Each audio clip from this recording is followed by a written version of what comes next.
And this is the part that people forget, actually, because between the 1970s and the early 1990s, Sweden experimented, and I'm going to call it just that because that's exactly what socialism is. It boggles my mind that people are not taught this in school, the dangers and the harm that socialism has created and caused around the world. This whole concept that we can do it better, oh, it's never been done this way before, it has been tried many, many, many times with absolutely horrific outcomes, including the death of hundreds of millions of individuals. So, in the 70s to 90s, extreme high taxes. There was state intervention everywhere, wage earner funds. So, they basically partially collectivized companies. They expanded their bureaucracy and it was extremely heavily regulated. And what was the result?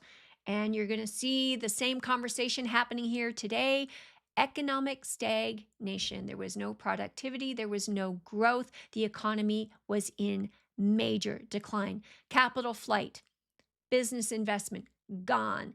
Canada, 30% loss in business investment in the last 30 years. Capital is fleeing this country. Exploding deficits. 78.3 billion today in Canada. Sky high unemployment. What's happening to our unemployment right now? Here in Alberta alone, 9%, it's going up. Banking crisis is what it created. So 1991, 1992, this is when Sweden had to take a good hard look at its policies in the mirror and acknowledge them for what they were. The government was the problem, and Sweden almost collapsed under the weight of its own experiment. They had to completely reverse course. And here's the key, they were smart enough to do so.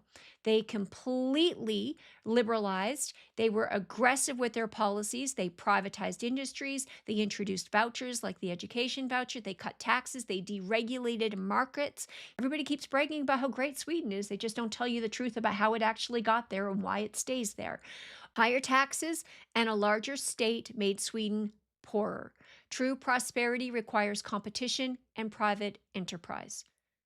Bum, bum, bum. That was Sweden speaking for itself, based upon its own failed policies and its own failed experiment and what has actually worked to kind of get it out of the mess that it was in.